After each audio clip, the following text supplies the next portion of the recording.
Steller.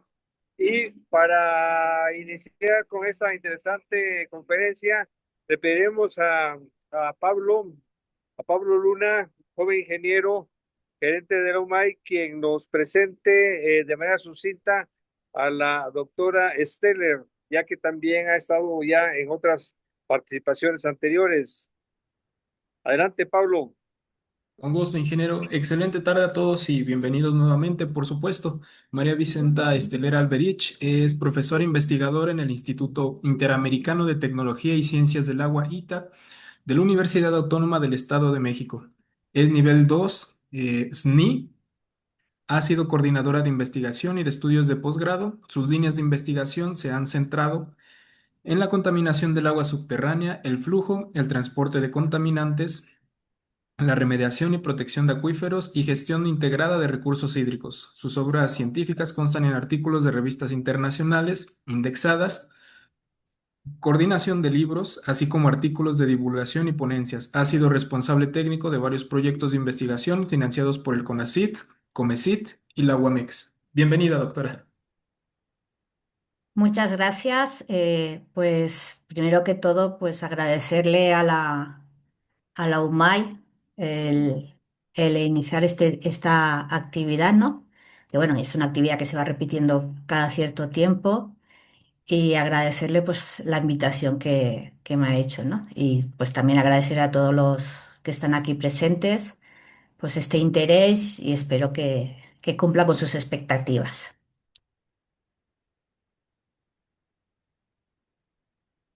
Muchas gracias, doctora. Si gusta, puede iniciar. Me parece que ya le hemos cedido los controles. Vale, Y muy bien, adelante. pruebo. Gracias.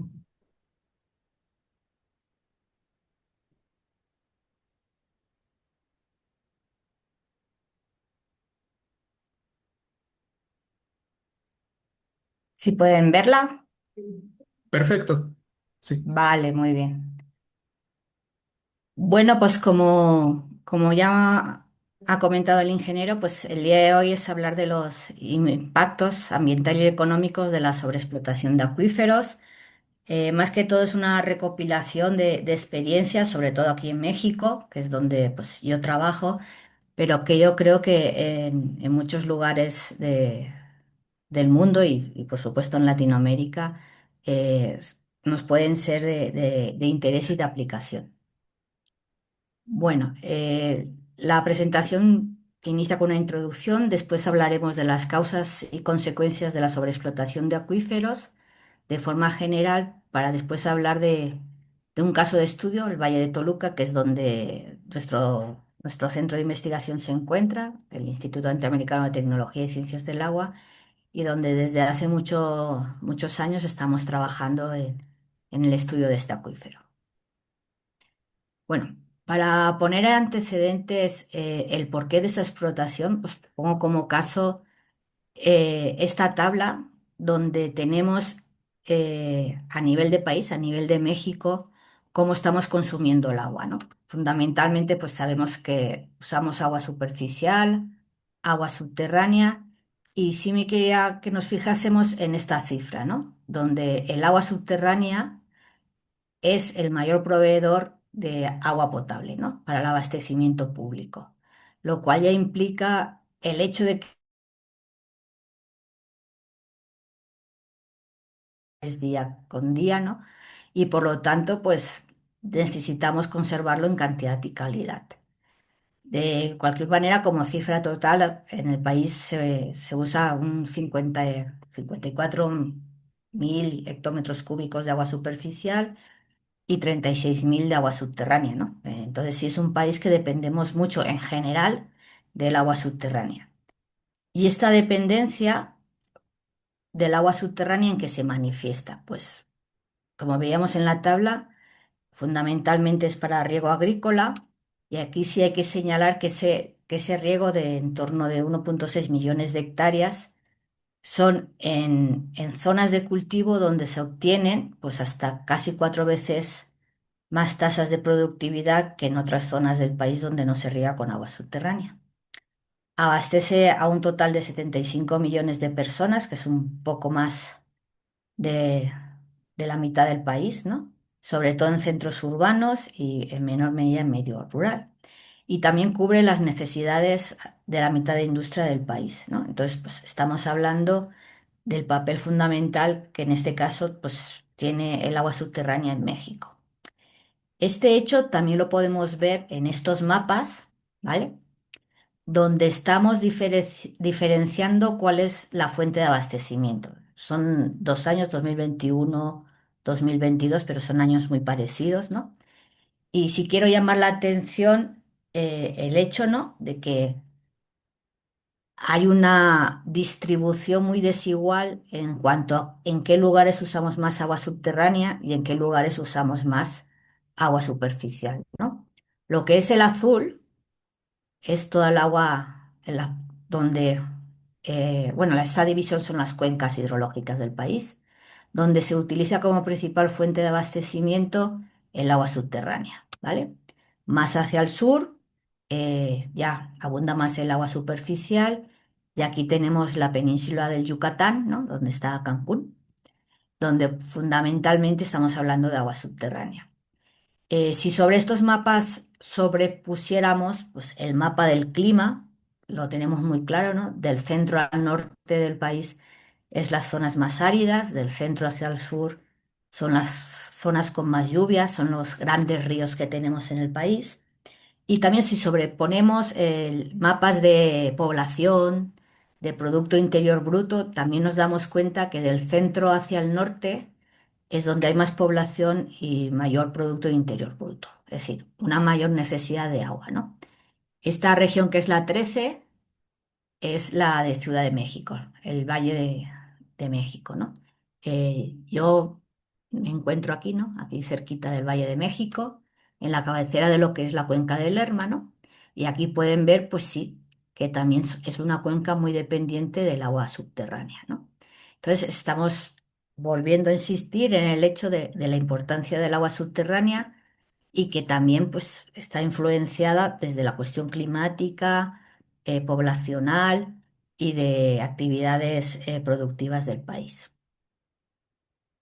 Vale, entonces ya tenemos un marco donde estamos viendo que somos un país con gran dependencia del agua subterránea, que la usamos para todo, y eso ha dado lugar a que en muchos lugares estemos hablando de una sobreexplotación de acuíferos.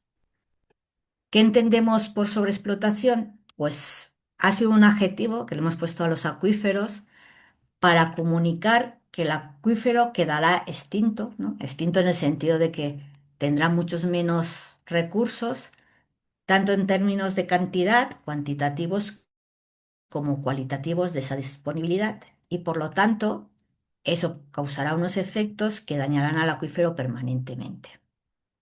En algunos lugares se considera otro término que es explotación intensiva, conceptualizando este término como una extracción del agua subterránea que provoca modificaciones en las características del flujo del agua subterránea y en su calidad.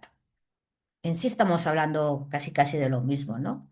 Explotamos el acuífero y eso produce una serie de modificaciones que desde el punto de vista del cuidado del acuífero, pues supone que vamos a tener alertas de que algo malo, entre comillas, le está pasando al acuífero.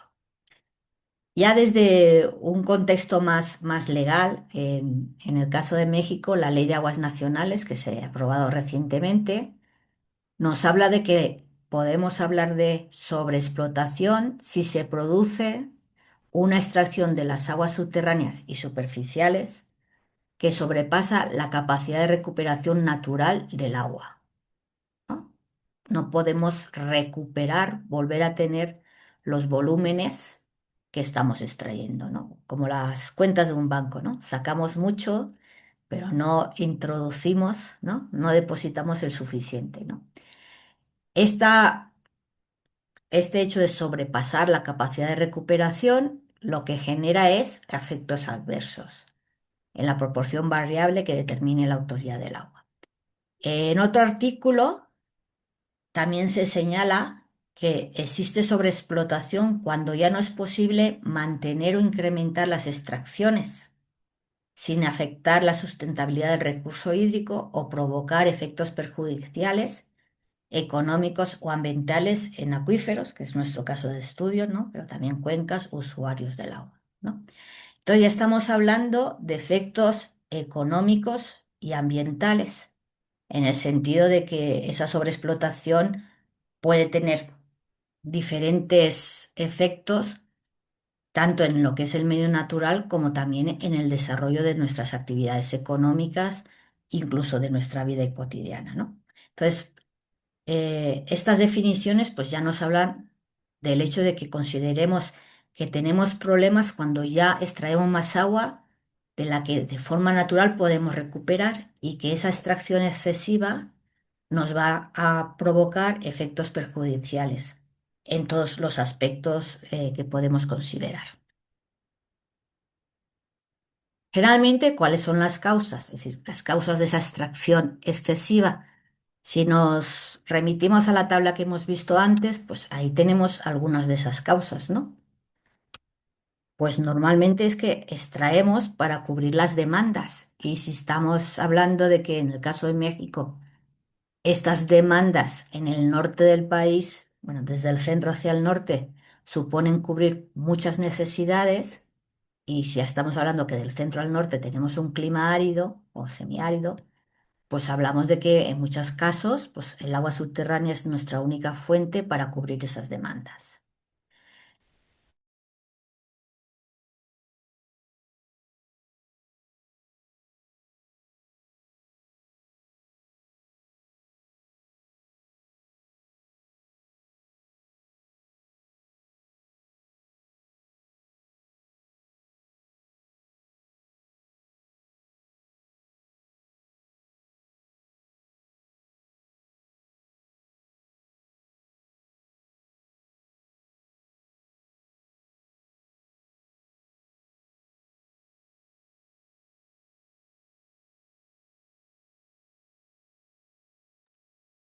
Es correcto, me parece que se congeló la imagen. Creo que ya está de vuelta. Tiene apagado su micrófono, doctora. ¿Eso desde que empecé lo tengo apagado? No, no, no. Apenas ahorita hace unos momentos se Ah, congeló la imagen y ahorita nuevamente. bueno, vuelvo a compartir y me indican dónde se interrumpió, ¿no? Adelante, adelante. Sí, todavía escuchamos hasta hace un minutito, pero ¿Aquí nos quedamos? sí, exacto. Bueno, vale. Eh, bueno, pues retomamos la idea. Adelante, Estamos adelante. hablando de las causas, que ya desde el principio estábamos hablando de ellas, ¿no? La necesidad de cubrir demandas, que con el tiempo pues cada vez son mayores, ¿no? Y eso hace que esa extracción pues supere la capacidad de recuperación natural de nuestros acuíferos. Este hecho se hace más intenso, por decirlo así, en zonas áridas, ¿no? Donde no tenemos esa agua de lluvia, al menos con los suficientes volúmenes para que pueda ser fuente de abastecimiento, ¿no? Y entonces hay lugares, como han visto en los mapas, donde la principal fuente de abastecimiento es el agua subterránea, ¿no? Entonces tenemos este punto de estamos extrayendo agua para cubrir demandas y en contrapartida, en el otro lado, estamos disminuyendo volúmenes de infiltración. Es decir, ese volumen de agua que de forma natural, generalmente en gran parte agua de lluvia, recarga nuestros acuíferos, pues ahora resulta que son menos, ¿no? Entonces ya la balanza entre entradas y salidas de agua en el acuífero se va desequilibrando. Así como decíamos que la causa de la extracción pues, son nuestras actividades humanas, pues también la causa de esta disminución de los volúmenes de infiltración de recarga también son causas humanas, ¿no? Y las podemos señalar como fundamentalmente, hay más, pero esta es la principal, las pérdidas de zonas donde de forma natural se recargan nuestros acuíferos. Generalmente, ¿esto a qué es debido? Pues a procesos de deforestación, sobre todo en las zonas montañosas, ¿no? Y después también en zonas no montañosas, pues a cambio de uso de suelo, ¿no? El pasar de zonas agrícolas a zonas urbanas, eso también supone una pérdida de recarga. Entonces, cada vez en muchos lugares, pues tenemos ese gran desequilibrio entre lo que entra y lo que sale de un acuífero, ¿no? Y ya sabemos que las respuestas de los acuíferos no son de un día para otro, ¿no? Si esa recarga por X motivo aumentaría, tampoco veríamos que nuestro acuífero se recuperase al año siguiente, ¿no? Eso pueden ser algunos que otros años, incluso cuestiones generacionales, ¿no? De más de 25 años.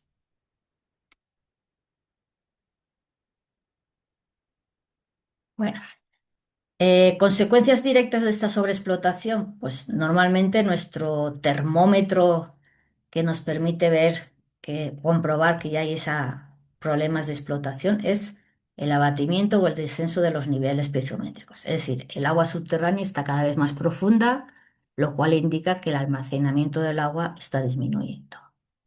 Vemos también la compactación del terreno, ¿no? Debido pues a esa disminución de la capacidad de almacenamiento del acuífero, que generalmente pues se manifiesta en muchos lugares con subsidencia, ¿no? Con hundimientos, que también se manifiestan a veces en fracturas, ¿no? Ahí depende mucho de la cuestión geológica. También vemos que si nuestro nivel piezométrico está cada vez más bajo, pues nuestro costo de explotación va a ser mayor porque necesitamos incrementar la altura, bueno, la energía con la que cual elevamos el agua a la superficie del terreno. Se puede deteriorar la calidad del agua, puede haber incluso en aquellos acuíferos conectados a río modificaciones de los regímenes de los ríos, afectación o secado de zonas húmedas, ¿no? Estamos hablando de esa interrelación entre agua superficial y agua subterránea. Y también incluso problemas legales, ¿no? Por afectación de esos derechos a terceros, donde ya no todo el mundo en un momento dado pues puede obtener el agua que obtenía de esos pozos. Algunos ejemplos, pues México, ¿no? Pues nuestro Valle de México, donde dentro de una semana se inaugura el Mundial, para su información. Bueno, pues nuestra cuenca de México es una cuenca muy poblada, son en torno a 13 millones de habitantes, donde el abastecimiento del agua subterránea es casi el principal suministro, ¿no? Se trae agua superficial de otras cuencas externas, ¿no? Pero bueno, desde el inicio el principal fuente fue el agua subterránea, sigue siendo, ¿no? Y aquí podemos ver, pues, esos descensos de niveles piezométricos en diferentes lugares de la cuenca, ¿no?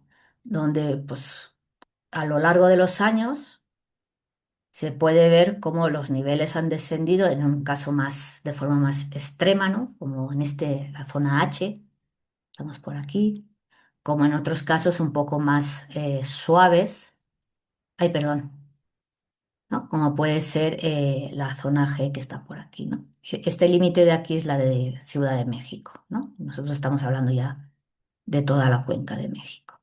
Entonces, pues ese es nuestro gran indicador de que nuestro acuífero se está vaciando. ¿Por qué? Porque estamos extrayendo más agua y no la podemos recuperar con agua de recarga, ¿no? En este mismo Valle de México, pues también tenemos otros indicadores, ¿no? Esto es un pozo, ¿no? La tubería de un pozo, aquí tenemos la bombita, este es el techo de la casa. Esto fue en 1995 y en 2022 pues ya ven dónde tenemos la bombita, ¿no? A la altura de la palmera. Entonces esto es 1 metro, 2 metros, 3 metros, 4, 5, 6, 7 y andamos por los 8, ¿no? Es decir,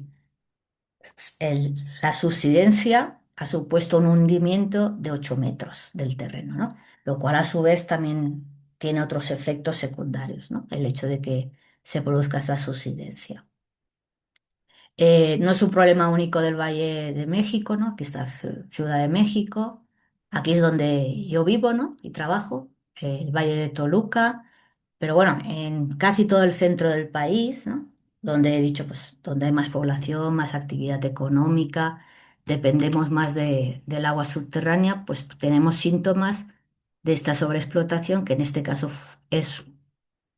la apreciamos pues con estas imágenes de velocidades de hundimiento del terreno, ¿no? Ya ve que, pues, que Ciudad de México es la que tiene las mayores velocidades, ¿no? Pero casi en cualquier acuífero de aquí del centro del país podemos ver esta situación.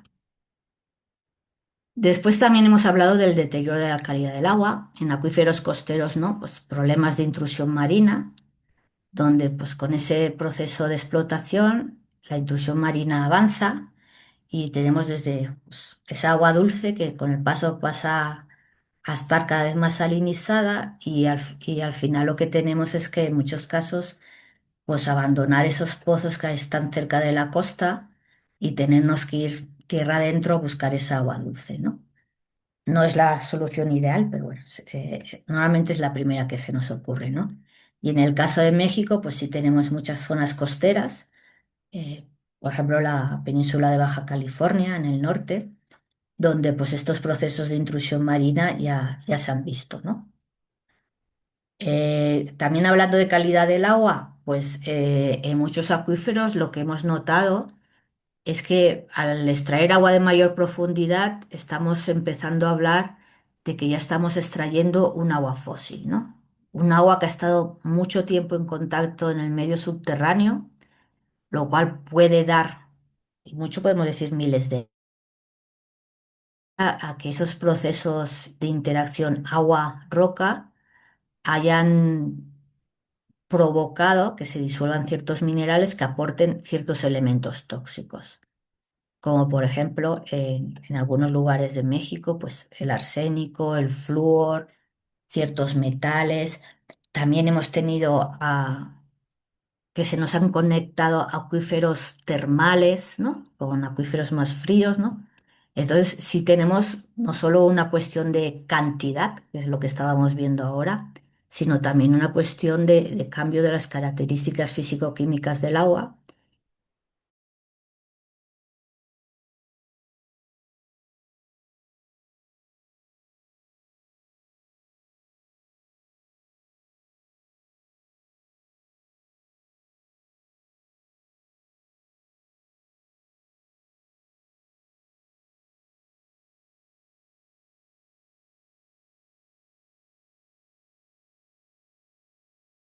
Pues muchos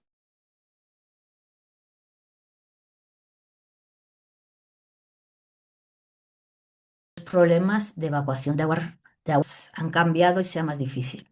En sitios de subsidencia y fracturas, por rotura de canalizaciones, conducciones, vías de comunicación, salinización del suelo, por tener esa agua cada vez con mayor contenido, más mineralizada, cambios de las propiedades geotécnicas de los materiales geológicos, la compactación que hablábamos antes, ¿no? Y a la hora de construir, pues eso supone esos cambios, ¿no? Avance de la desertificación, inducción de hundimientos y colapsos en áreas kársticas, modificación de vegetación y fauna, ¿no? Estamos hablando de esa interacción agua superficial, agua subterránea, variaciones en las líneas de costa, cambios de las propiedades físicas del acuífero, como en los acuíferos costeros kársticos, ¿no? Entonces, en cada acuífero donde tengamos esta situación de esa explotación intensiva, los síntomas pues, pueden ser diferentes en función de las propias características que tenga cada área, cada acuífero. Bueno, pues como ya un caso más concreto, pues quisiera presentarles el Valle de Toluca. Ya les he dado una primera imagen de él, ¿no? De que sí es un acuífero sobreexplotado. Y bueno, este Valle de Toluca, pues se encuentra aquí en el centro del país. Aquí tenemos Ciudad de México, esto es el Valle de Toluca, lo que ven aquí es el Estado de México, ¿sí? Tiene una temperatura de 13 grados centígrados como promedio, 785 milímetros de lluvia como promedio. Después tenemos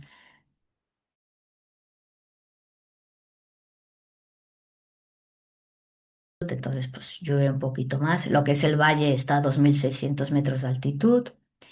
Y bueno, nuestro río Lerma, aunque aquí aparezca, pues en sí hay que admitirlo, es más bien un sistema de drenaje de todo lo que es las aguas residuales que se generan en el valle, ¿no? Entonces no tiene ningún uso.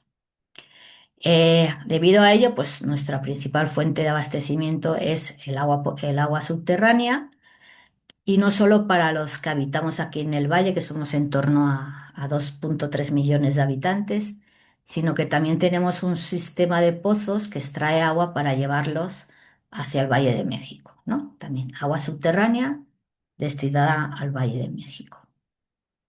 Bueno, todas estas manchas amarillas, pues es las zonas urbanas que tenemos. La geología, pues ya les he dicho que tenemos un volcán. Lo que es el valle, pues son depósitos aluviales y lacustres. Tenemos ahí algunos relictos de humedales.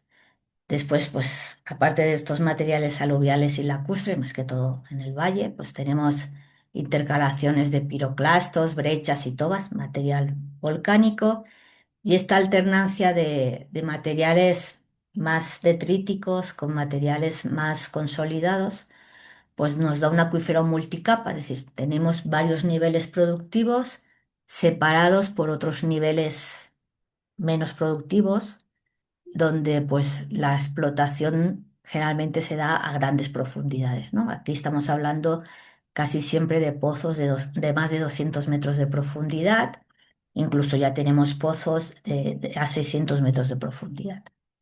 Y los límites de este valle pues son todo este sistema de montañas que viene a ser nuestra zona de recarga principal, ¿no? Que alimenta el acuífero. El agua de lluvia, aunque llueve mucho, pues tenemos una zona muy impermeabilizada, ¿no? Por esas grandes manchas urbanas. Y después pues toda la extracción que tenemos para cubrir estas necesidades de los propios habitantes del valle como del Valle de México. Bueno, a lo largo de los años ha habido un gran crecimiento poblacional y de expansión de la zona urbana, en gran parte debido al hecho de que estamos tan cerca de Ciudad de México.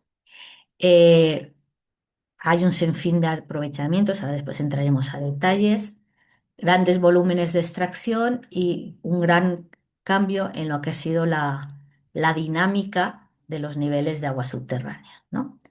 Y por otro lado, tenemos la hidroquímica, ¿no? Hemos estado hablando antes de que puede haber efectos de cantidad y efectos de calidad, ¿no? Entonces, nuestra metodología a la hora de abordar este estudio es ver cómo ha ido desarrollándose, por decirlo así, la parte social y cómo esto ha afectado a la hidrodinámica y a la hidroquímica.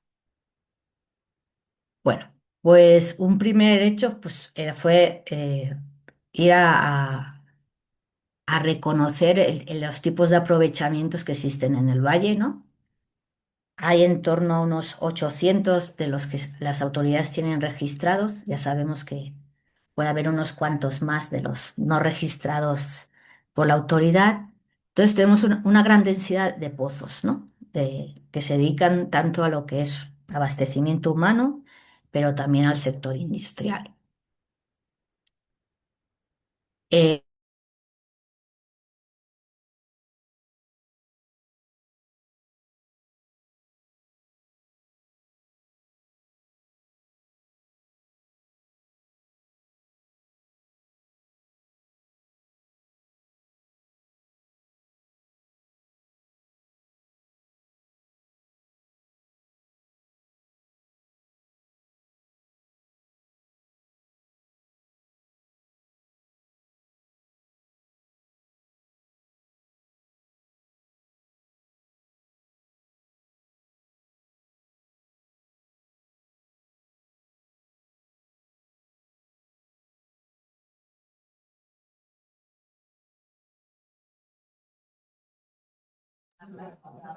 Nuevamente, doctora.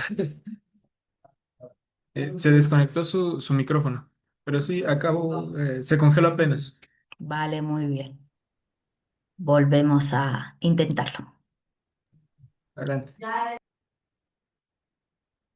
Bueno, pues aquí nos quedamos, ¿verdad? Bueno, tenemos Correcto. nuestra red de piezómetros, ¿no? Pues ahí tienen los numeritos de esta red piezométrica. Y también hicimos, pues como indicador, un inventario de agrietamientos en diferentes lugares de la ciudad, pues donde se ven esos síntomas, ¿no? De, pues ya se ha tenido que abandonar algunas casas, ¿no? De casas cuarteadas, los balcones desmarcados, ¿no? Y eso ya también es un efecto, ¿no? De esa sobreexplotación.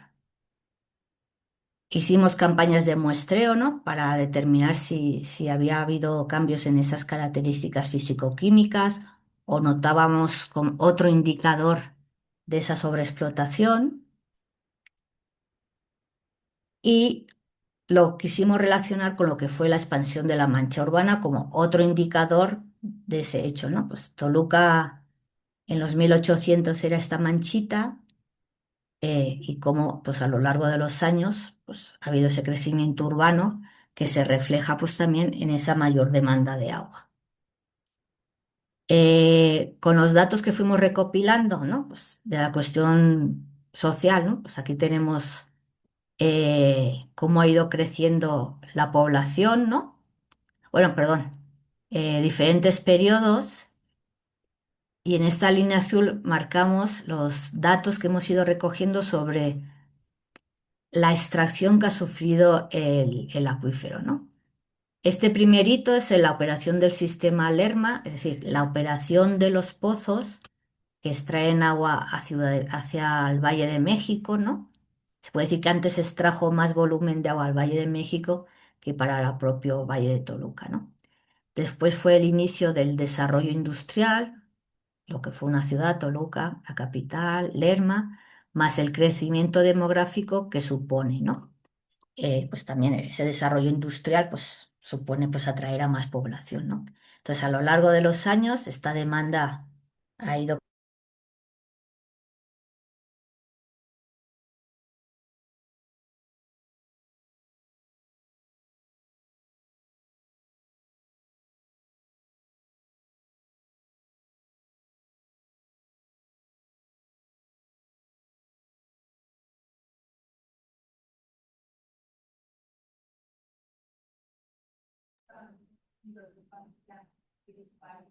Industria, servicios públicos, servicios urbanos, pero la mitad de nuestros pozos se dedican al público urbano, ¿no? Incluyendo los del sistema Lerma. Los del sistema Lerma son los pozos que llevan agua a Ciudad de México, son estos que están aquí también alineados, ¿no? A los pies de las zonas de recarga. Y tenemos zonas, estas que están en rojo, donde tenemos densidades hasta de 7 pozos por kilómetro cuadrado, ¿no? Entonces estamos hablando de una gran densidad, ¿no?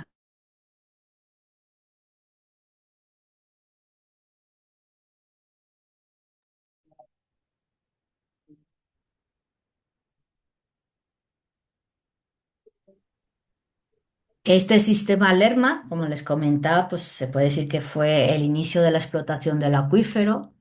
Empezó primero captando manantiales, de ahí mismo del Valle de Toluca, pues manantiales que originalmente pues también alimentaban a las zonas húmedas y al propio río Lerma. Después se construyeron en torno a 250 pozos, tuvo un pico de explotación hasta de 11 metros cúbicos por segundo que se llevaban al valle, ahora estamos en torno a los 7 metros cúbicos por segundo. Y bueno, hay un acueducto que transporta este agua que tiene una extensión de 170 kilómetros y vence un desnivel de 273 metros. Y bueno, pues esta extracción junto a la del propio valle pues ha provocado estos descensos, estos efectos adversos que es lo que vamos a ver, ¿no? Pues por ejemplo, pues igual que la lámina anterior, aquí tenemos pues ese descenso de niveles piezométricos, ¿no? Estamos hablando de, como ejemplo, en torno a metro y medio al año. Esto también lo reflejamos en este mapa, ¿no? De isodescensos, donde si se acuerdan, donde hay la mayor densidad de pozos, esta zona central, hemos acumulado hasta 40 metros, ¿no? Y probablemente ya llevamos unos cuantos más lo que ya le he dicho, ¿no? Últimamente no tenemos datos de los multipiezómetros, ¿no? Entonces, pues esos descensos se concentran aquí en el centro del valle y también por la zona donde están los pozos del sistema Lerma, ¿sí? Donde hay más pozos en explotación. Aquí reflejamos pues esa densidad de pozos, ¿vale? Hemos hecho un zoom, los volúmenes que se están extrayendo en esa zona central del Valle de Toluca y que se reflejan, ya hemos visto antes, pues en la aparición de estas fracturas en todo el valle, ¿no? Y queda muy claro, pues, causa-efecto, ¿no? Pues, la causa de los grandes descensos, de la gran densidad de pozos, de los mayores hundimientos y en el caso del Valle de Toluca, pues la aparición de grandes grietas, que bueno, por ejemplo, esta es la más extensa, que tiene en torno a una extensión de 14 kilómetros. Bueno, entonces aquí es ese reflejo, ¿no? De dónde tenemos los mayores descensos y dónde aparecen estos agrietamientos y cómo pues esto afecta pues a la vida del día a día, ¿no? Pues tenemos casas que han tenido que ser abandonadas. Cuando hicimos el estudio hidroquímico, ¿no? Vimos que normalmente el agua pues, es la típica, por decirlo así, bicarbonatada magnésica con pocos sulfatos y cloruros. La geología no da para más, es decir, no aporta más constituyentes, pero sí nos dimos cuenta de dos pozos, ¿no? Santa María y San Antonio, que justo estaban donde está esta famosa fractura en torno a lo largo de ella, ¿no? Y entonces nuestra hipótesis es que esta fractura, ¿no? Todo esto está habitado, es zona habitacional, también zona industrial, pues nos está hablando que esas fracturas pueden ser vías preferentes de la entrada de esas aguas superficiales, muchas de ellas contaminadas, y que en este caso pues, nos dan cierto carácter sulfatado y lo podríamos estar relacionando pues, con esa contaminación de agua superficial que encontrando estas fracturas pues toma ese camino y llega hasta el propio acuífero, ¿no? Pues hablando de un efecto contaminante relacionado con esas fracturas que aparecen por la subsidencia.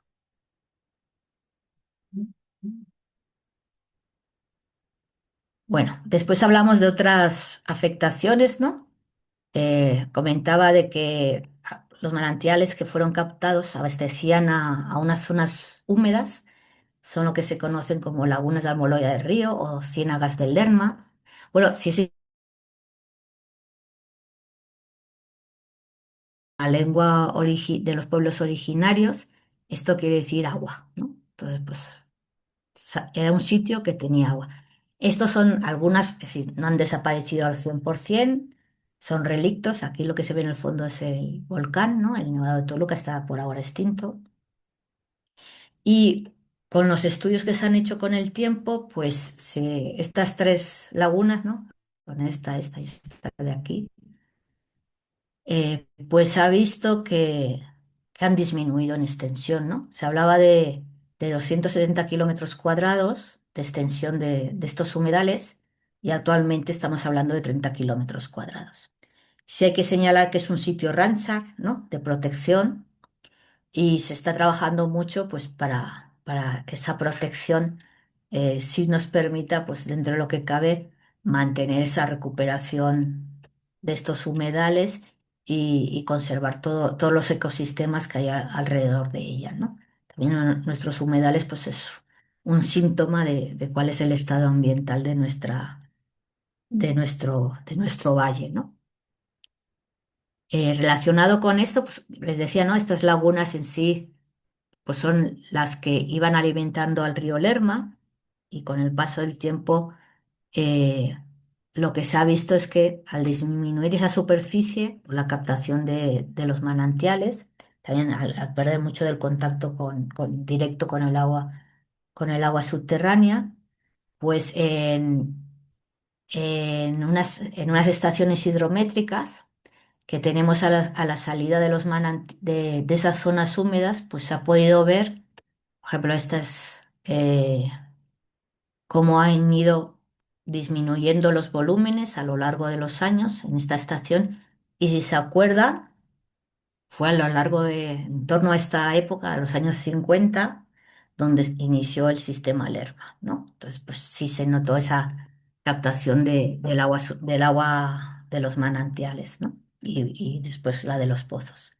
En este caso, en la estación de San Bartolo, sí podemos ver esa disminución con los años, ¿vale?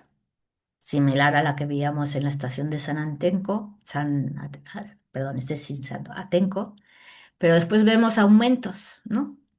No es porque se haya recuperado el caudal, sino que aquí empezamos a ver los aportes de las descargas de aguas residuales, que como les comentaba, pues bueno, el río Lerma es un sistema de drenaje que saca el agua residual del valle, ¿no? Entonces hemos recuperado caudales, por decirlo sencillamente, pero hemos recuperado caudales con aguas residuales, ¿no?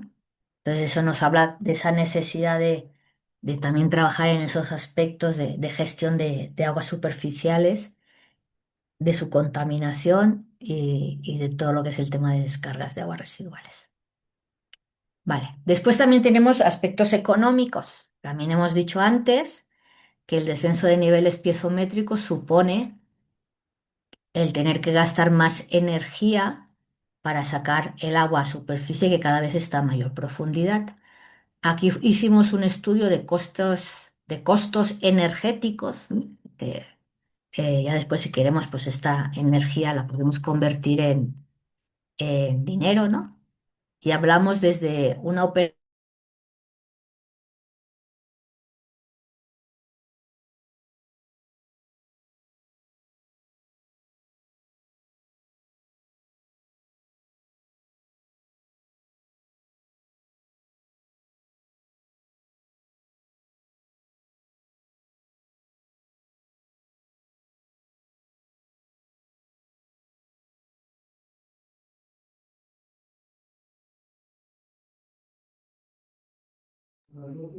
Se congeló nuevamente, ¿cierto?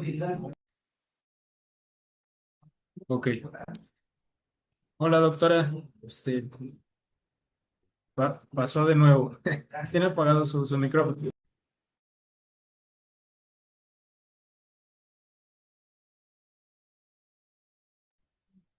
Ahí. Su micrófono, doctora.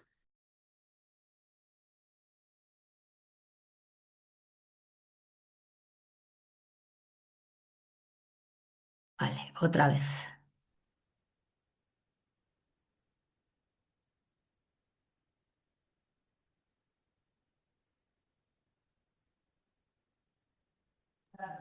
A ver, ahí ya vemos la presentación. ¿Vale? Bueno, una disculpa, ¿no? No siempre tenemos el 100% de servicio.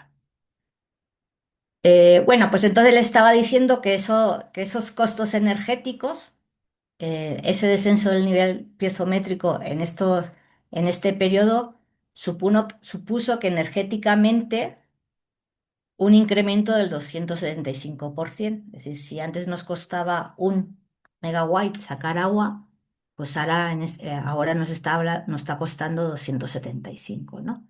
Entonces eso también supone pues, un gran costo económico. Este mismo estudio lo hicimos espacialmente, ¿no? Para ver en qué lugares podíamos hablar de un mayor costo energético, ¿no? Y en ese sentido, pues gran parte del valle, ¿no? Todo lo que es más amarillito, rojito, pues no habla de ese gran consumo energético, ¿no? Aquí estamos hablando de esos costos que supone ese descenso ambientales, que si mi río, mis lagunas, cuestiones sociales, que si mi casa que está cerca de la fractura sufre daños y también pues cuestiones económicas, ¿no? Pero bueno, ¿qué se puede hacer? Sí, este es el problema. ¿Qué podemos hacer? En ese sentido, pues en México, bueno, he puesto el Valle de Toluca porque es el que más conozco, ¿no? Pero en México hemos visto antes que sí podemos reproducir esa situación en varios lugares del país. Cosas que se han hecho, pues bueno, se ha trabajado mucho en la recarga gestionada de acuíferos, ¿no? Y por ahora, pues se considera como una de las estrategias más prometedoras, las que nos puede dar más resultado, ¿no? Sobre todo en zonas semiáridas, ¿no? Más hacia el norte. En este caso de la proponiendo es el usar el agua residual tratada como fuente de esta recarga artificial o en estos acuíferos, ¿no? Para ello, pues ya desde el punto de vista normativo tenemos una norma, aquí está la NOM 014, que nos habla de esas características que debe tener esa agua residual tratada para poderla introducir en los acuíferos. También se está trabajando mucho en captación e infiltración de agua de lluvia. Aquí, por ejemplo, en el Valle de Toluca, el proyecto que tenemos ahora en este tema es captación de agua de lluvia, porque en sí llueve bastante, ¿no? Estamos hablando de casi 800 milímetros al año aquí en la zona del valle. Y sobre todo, pues esa captación de agua de lluvia pues, nos puede ayudar, aparte de usarla directamente en nuestros hogares, ¿no? Usarlas en zanjas de infiltración, presas filtrantes, en aprovechar los humedales que ya tenemos para recargar el agua de forma natural el acuífero. También tiene un efecto secundario que es reducir problemas de inundaciones urbanas, ¿no? Que también tenemos bastantes. Reducir las extracciones subterráneas. Sí lo tenemos, por decirlo en los libros, ¿no? Pero está muy difícil, ¿no? Aquí pues se podía hablar de regular las concesiones. He dicho que no todos los pozos están eh, registrados ante la autoridad. Tecnificar en zonas agrícolas. De eso en México también se ha hecho bastante, ¿no? Hay muchos programas de tecnificación y programas de ahorro en sectores urbanos e industriales, ¿no? El reuso de esta agua, ¿no? En algunas industrias de aquí del Valle de Toluca se está trabajando mucho en ese reuso para que las descargas, pensando en el río Lerma, ¿no? En esas descargas de aguas residuales sean cero. Bueno, protección de las zonas de recarga y restauración ecológica para pues, conservar nuestros bosques, suelos y áreas naturales que favorezcan la infiltración. En el Estado de México hay una figura que se llama el bosque de agua, bueno, Estado de México, compartida con Valle de México, donde pues, su nombre lo indica, ¿no? Es proteger los bosques porque esos bosques son los que nos dan el agua, ¿no? Gestión integral del agua urbana, utilización de aguas grises, reducción de fugas, aprovechamiento conjunto de aguas superficiales y subterráneas. Entonces, pues dependiendo por ejemplo, en Querétaro, ¿no? El estado vecino al estado de México, se está trabajando mucho en este tema de reducción de fugas y uso conjunto de aguas. Entonces, pues en cada lugar pues se buscan las medidas que sean más pertinentes. Y bueno, pues tener medidas legales y de gobernanza del agua, porque eso nos ayuda a fortalecer eh, la gestión de nuestro acuífero. Aquí sí hay que señalar que normas, Ley de Aguas Nacionales que acaba de publicarse, 2025, lo buscan, ¿no? Nuestro mayor problema es cumplirla, ¿no? Y creo que muchas de las cosas que podemos hacer vienen de la mano del cumplimiento de todas estas medidas legales y también en aplicar la gobernanza en lo que es el agua, porque parece que es de todos, pero es de nadie. Bueno, en México es un bien nacional, es del Estado que da concesiones, ¿no? Pero al final como que no es de nadie y es de todos, y eso pues hace difícil su gestión. Bueno, pues como conclusiones, pues hablar de que esos niveles de agua subterránea que presentan esos descensos son el mejor indicador que tenemos de explotación. Muchas veces esos grandes descensos están ligados con la mayor concentración de pozos y el volumen de extracción. Otro indicador es la aparición de esos agrietamientos, ¿no? Sobre todo en zonas de grandes descensos de densidad de pozos. y que también la evolución temporal de la hidroquímica, aunque aparezca que haya comportamientos que no cambien, podemos ver que puntualmente, aquí estábamos hablando antes de los sulfatos, nos pueden dar síntomas de esas afectaciones ya en la cuestión de calidad, ya no solo en cantidad. Entonces debemos darle seguimiento a todos esos indicadores. Va respondiendo y si tomamos esas medidas para protegerlo o para intentar recuperarlo, esos mismos indicadores nos van a servir para ver si se está recuperando o no.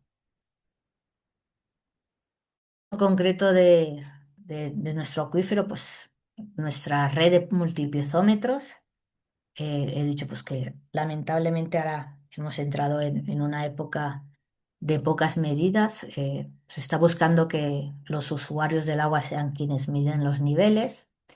Y bueno, pues también en zonas urbanas como la del Valle de Toluca o Ciudad de México hay que hacer estudios con otros indicadores para ver qué está pasando con esa calidad. Aquí proponemos el boro, que es un buen indicador de aguas residuales, pero no hay que olvidarse de que muchas veces también tenemos zonas industriales que también pueden afectar esa calidad del agua subterránea. Y bueno, por mi parte sería todo. Esto es una foto del Nevado de Toluca, algunas grietas, nuestros multipiezómetros.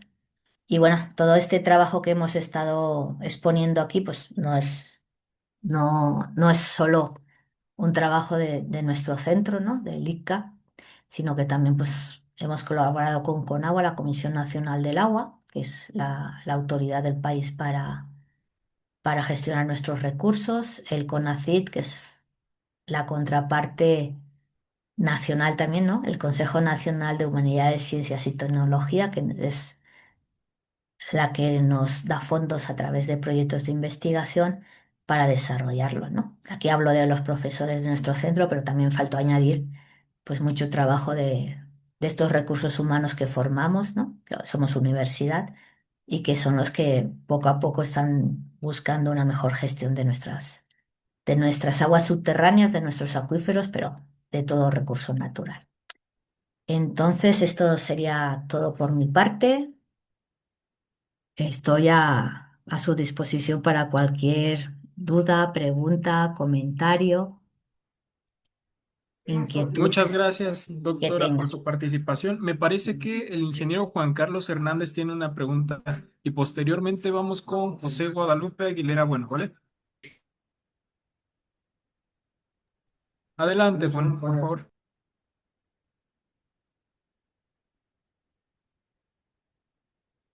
El micrófono. Bueno,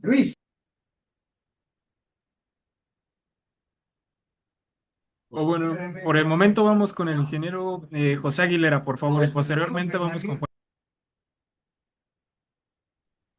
Buenas tardes, doctora. Buenas tardes. Oiga, pues qué interesantes estudios sobre lo que es los acuíferos y el Valle de Toluca. Nosotros estamos acá en el Valle de León, en la ciudad de León, Guanajuato. Específicamente, el problema que tenemos nosotros, al igual que el Valle de Toluca, pues, es la sobreexplotación de los acuíferos o del acuífero del Valle de León por la gran cantidad de pozos que se extrae, agua que se extrae de los pozos del Valle de León, que ya está sobreexplotado y ya el nivel freático está muy abajo. Y pues estamos tomando agua de los otros municipios, Romita, San Francisco del Rincón y donde se deje. El tema de los acuíferos ya sobreexplotados, usted comenta, pues que también pueden perder la capacidad de captación, de almacenamiento, porque se compacta pues ya eliminan los poros de esos acuíferos y ya no captan ni almacenan agua suficiente para suministrar de agua a la ciudad. Lo que estamos intentando hacer acá y promoviendo son lo que son los estudios hidrológicos o diseños hidrológicos para captación del agua a través de zanjas de infiltración. Eso nos permite reducir la velocidad del agua, nos permite infiltrar mayor cantidad del agua. Con los datos estadísticos de la precipitación que andamos como en 700 nosotros promedio anual, dependiendo del tipo de suelo, sea arenoso, sean pues, arcillosos o neutros, o como se le pueda llamar. Tenemos el problema de que muchas arcillas que tenemos acá se saturan y ya no permiten la infiltración del agua y el acuífero pues se ve ahí disminuido. Aparte de la gran mancha urbana que ya no nos permite infiltrar el agua. Más que nada la pregunta es, usted hablaba de las obras que se hacen como zanjas de filtración. Me interesa ver lo de las zanjas de filtración, pero yo no he visto en todo el país, o al menos no sé si a nivel de estudio científico, que se hagan estudios específicamente sobre diseños hidrológicos para poder saber cuánta agua se infiltra, cuánta se evapora, cuánta se transpira y cuánta se va hacia los arroyos o hacia el mar. Entonces yo creo que la preocupación de todo el país y todo el mundo es el estrés hídrico. Entonces la pregunta específica es, si usted conoce en el Valle de Toluca o de algún otro lugar donde se estén haciendo diseños hidrológicos específicamente para infiltrar el agua con zanjas de filtración y si hay algún seguimiento de esos tipos de estudios. Gracias por el comentario. Lo más cerca que yo he visto, ¿sí? No he visto zanjas de infiltración. Lo que es en algunos lugares de aquí del Valle de Toluca, lo que se ha hecho son, ay, ¿cómo se? Manca, Pequeñas presitas en los arroyos, en las zonas montañosas, hacer, pero presas chiquitas, ¿no? Ay, es que tiene un nombre, pero no me sale ahora. Pequeñas presas donde retenemos un bordos, poco. ¿Eh? bordos, reservorios o Sí, algo así. pero chiquitos, es decir, a veces no tienen ni un kilómetro cuadrado, ¿no? El tema es retener la escorrentía un poco más de tiempo, nuestras montañas son medio fracturado, y permitir que se infiltre ahí el agua, ¿no? Antes de que propiamente llegue hacia el valle, a lo que es el valle, ¿no? Entonces, zanjas no, por aquí no se hacen. También yo creo que es una cuestión geológica, ¿no? En el valle, pues no es un tema que se esté abordando más. Se han hecho algunas pruebas de pozos de infiltración de agua de lluvia en el valle, que eso pues permite en un momento dado subsanar la presencia de niveles más impermeables y lo que le digo, presas de retención se llaman. Son pequeñas presas que se hacen con el mismo material que hay en los alrededores, ¿no?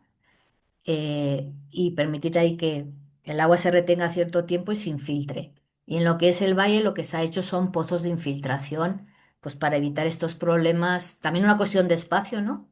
Para evitar esos problemas de tener niveles más o menos impermeables que no facilitan que se infiltre el agua, ¿no? Y hay veces que se hacen pozos de infiltración dentro de las mismas zonas industriales que recogen agua de lluvia y ahí mismo en su patio han hecho pozos para ello, ¿no? Pozos para infiltrar agua de lluvia.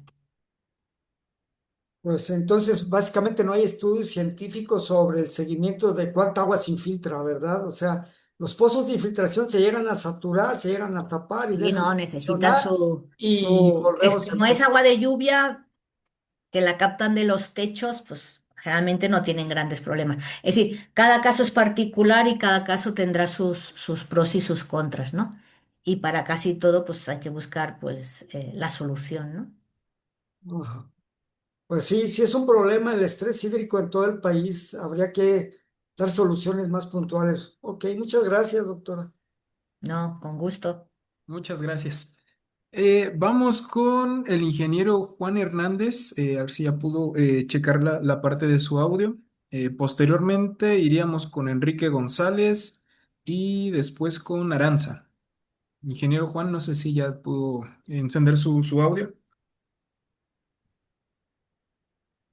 Ok, creo que no. Vamos con Enrique González, por favor. Adelante. Hola, buenas tardes. Buenas tardes. Oye, muy interesante tu plática Gracias. y creo que una de las cosas importantes para nosotros es entender los procesos, ¿ok? Entonces, en ese sentido, te voy a hacer dos preguntas. No conozco la pluviometría del el régimen de lluvia del Valle de Toluca. Sin embargo, me imagino que en una época la principal fuente es el nevado y en otra época es la época de lluvias, la fuente de agua. Entonces, mi pregunta es la siguiente. ¿Cómo queda repartida la proporción de los flujos superficial, subsuperficial y profundo en ese efecto que se ve reflejado en las lagunas, en la pérdida de volumen de captación? Porque tengo la impresión que las lagunas se alimentan en la época donde cuando tiene mucha nieve y después se descongela y ese flujo superficial es el más importante. Entonces, ¿de qué manera ocurre realmente los procesos? ¿O es una combinación de varias causas o factores? Sí, bueno, el régimen de lluvias en el Valle de Toluca, ahora estamos en época de lluvias, llueve de mayo a noviembre más o menos y el resto del año casi no llueve.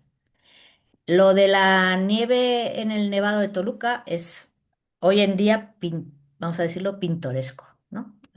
Ok. Cae una nevadita, le sacamos la foto y vámonos, ¿no? No tiene, lamentablemente, no tiene mucha incidencia en lo que es el régimen del agua, ¿no? Nuestros ríos no dependen del régimen de hielo y deshielo del nevado. Ya digo, es pintoresco ya hoy en día cuando nieva en el volcán, ¿no? Entonces, eh, no es un proceso que incida en lo que es el sistema los procesos de agua superficial y agua subterránea. Las lagunas lo que dependían era de los manantiales, que sí reflejan ese flujo superficial, ¿no? Nuestra zona montañosa es fracturada, hay un flujo más superficial que suele salir en los Ujú. manantiales y después tenemos un flujo más profundo que se va hacia el valle, ¿no? Entonces ahí en las lagunas lo que pasó es que lo primero que se hizo fue captar los manantiales que alimentaban a las lagunas para abastecimiento del Valle de México. Y ahora lo que alimenta a las lagunas es más que todo la escorrentía superficial, ¿no? Entonces, pues si tenemos años más lluviosos, crecen un poquito más, si es año más seco, disminuyen más su superficie, pero sí a lo largo pues, del siglo, ¿no? De este siglo pasado y de este, su superficie ha ido a menos por el sentido de que también las corrientes, también tenemos ya datos de que está lloviendo históricamente un poco menos aquí en el Valle de Toluca, ¿no? Entonces sí tenemos ese cierto reflejo de cambio climático, no podemos decir a un 100% que es el cambio, ¿no? Pues una variabilidad climática que hace que todo el sistema de lo que es agua de lluvia, pues también esté condicionado por ello. Ok, entonces, en esencia es decir que el ciclo hidrológico local se rompió con el tiempo, o sea, se ha modificado. Sí, se ha modificado. Yo creo que Entonces, en casi todo, en el momento en que el o- pasamos a aprovechar los recursos hídricos de forma más artificial, es decir, antes aprovechábamos ríos, manantiales, pero ya al aprovecharlo de forma más artificial, pues todos estos procesos han cambiado, ¿no? Pues, ya han visto, ¿no? En los mapas, ¿no? La mancha amarilla, la zona urbana, ¿no? sí, Es sí, sí. inmensa. Bueno, para nosotros no es tan grande para lo que es tamaño de México, pero bueno, es bastante grande y eso Ok, pues impermeabiliza mucho y tenemos muchos problemas de inundaciones urbanas. ok. Y desde el punto de vista hidrológico, ¿cuáles serían las medidas pertinentes para, si no contener, sino para mantener un estado de equilibrio actual, o porque el equilibrio se rompió, ¿no? El equilibrio natural. Perdón, ya la Sí, última pregunta, ¿eh? Gracias. que sí, no hay una medida única. Sí, aquí hay que combinar muchas medidas y, y, y muchas veces, sí, somos, nosotros somos universidad, ¿no? Y ideas nos sobran y propuestas tenemos montones, ¿no? Y trabajamos en cantidad de búsqueda de esas soluciones, ¿no? Nosotros queremos conservar nuestros recursos. Muchas veces el tema es ese paso más de la idea a la implementación y que eso tengas un marco normativo que permita cumplirla, ¿no? Nuestro acuífero tiene veda. Veda significa que no podemos extraer más agua subterránea. No puede haber nuevas concesiones de agua subterránea, pero si hay una necesidad de agua potable, puede haber nuevas concesiones, ¿no? Entonces, hay que pensar siempre en cuestiones desde normativas de gestión, de usuarios implicados en la toma de decisiones. Entonces, todo este tema es multifactorial y hay que buscarle multisoluciones, ¿no? Muchas gracias, doctora, por su respuesta. Vamos con Aranza, por favor. Hola, hola, buenas tardes, gracias. Perdón, para comentar un poquito para el compañero de León, creo que era, no me acuerdo de qué estado era. Sí era de León, ¿verdad? Bueno, a mí sí me gustaría comentar algo referente a lo que ellos dicen de si en Toluca se encuentran así como algunas mitologías. Sí hay una, pero como dice la doctora, es más que nada para minimizar el crecimiento urbano. Por ejemplo, el Parque Toluca 2000, esa, digamos que se inundaba la zona, causaba muchos choques y mejor lo cambiaron por eso e hicieron unas zanjas de infiltración en lugar em, en lugar de hacerlo por el medio ambiente. Digo, obviamente las vidas también son muy buenas, ¿no? Pero en el Estado de México yo creo que lo que dice el doctor es muy cierto. Se dan soluciones y existen normativas, pero no existe quien las evalúe, quien les dé un seguimiento. Es decir, por ejemplo, nosotros hemos intentado que el agua que se reutiliza, que el agua tratada sea reutilizable.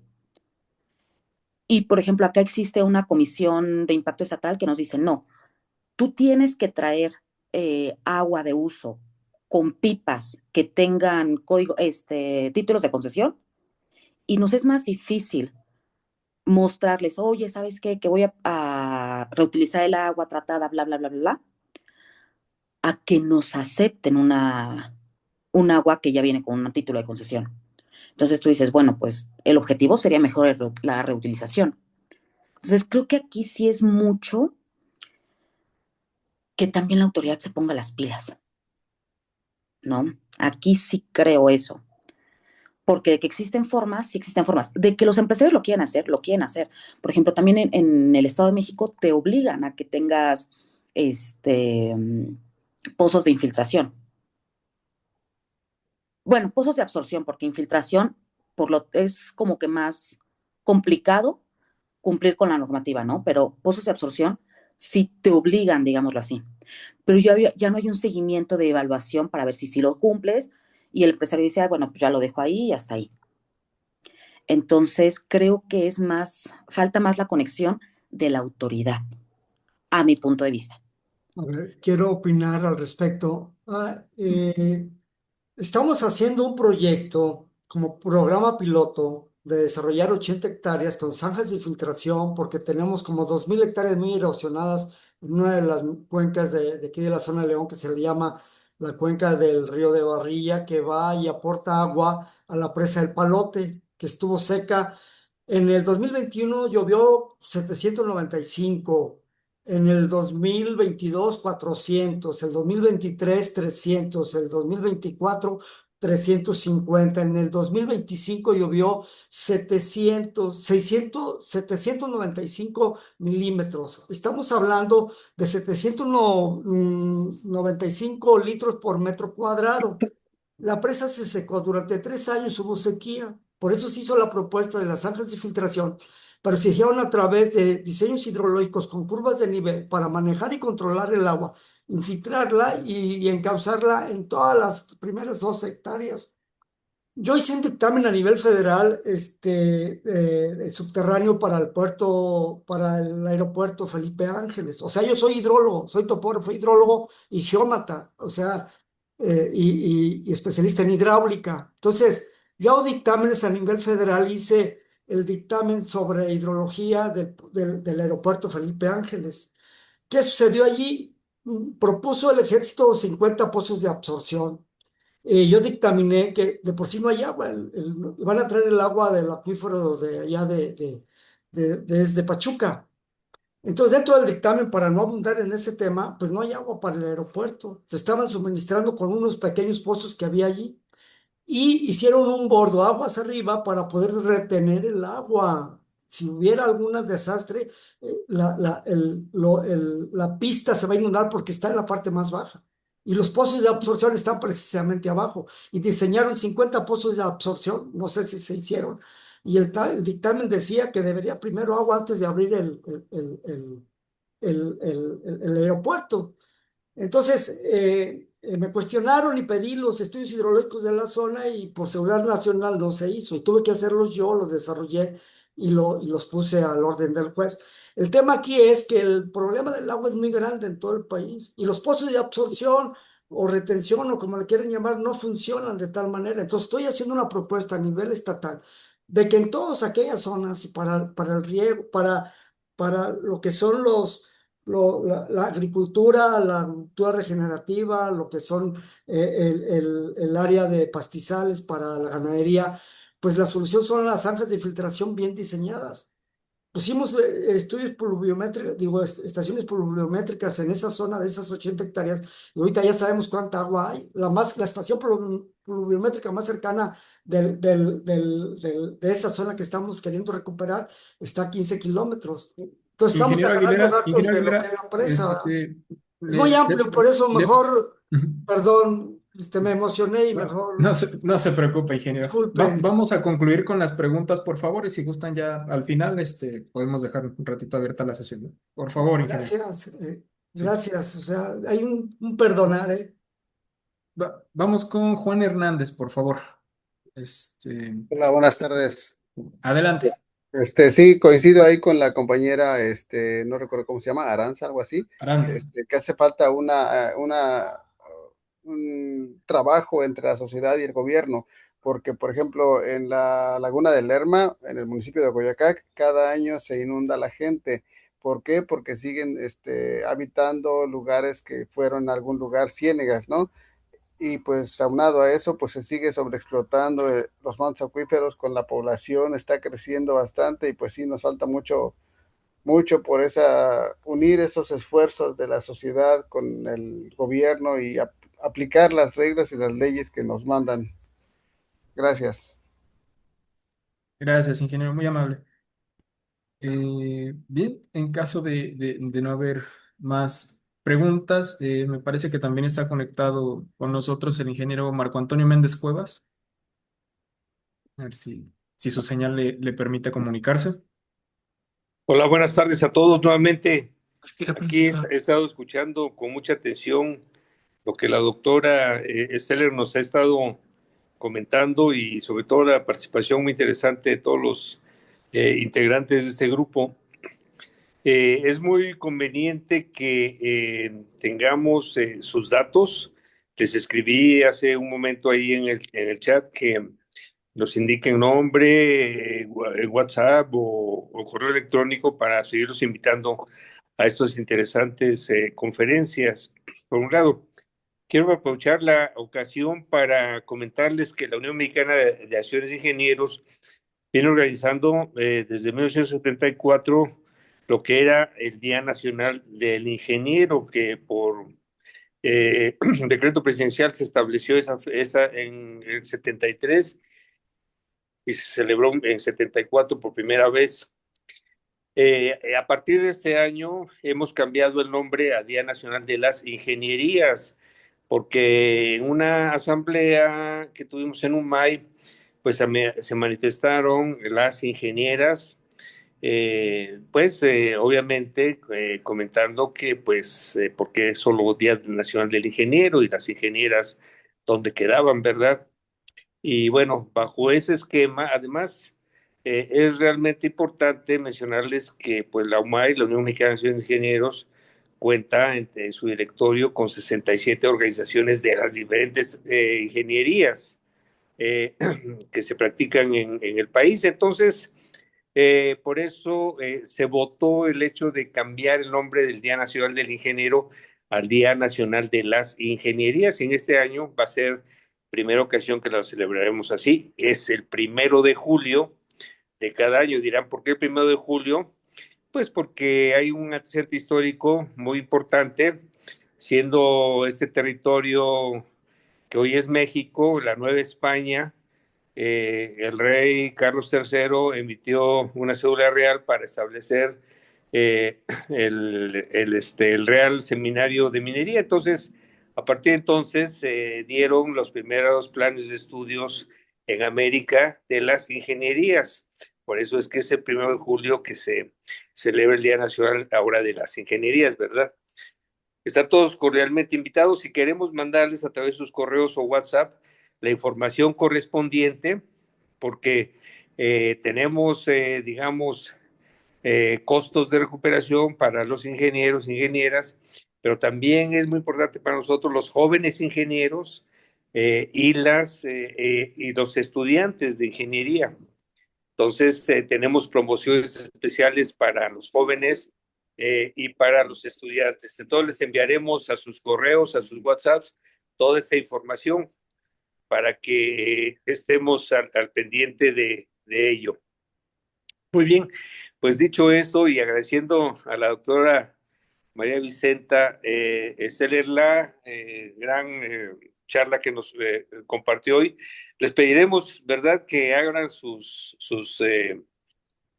cámaras para que hagamos la tradicional toma de pantalla, captura de pantalla, y podamos tener la posibilidad de, pues estas fotografías las subimos a nuestras redes, a nuestros grupos de los ingenieros, ingenieras de UMAI, y de esa manera le damos mayor cobertura y mayor difusión a estas tan interesantes conferencias que forman parte del proyecto panamericano de conferencias.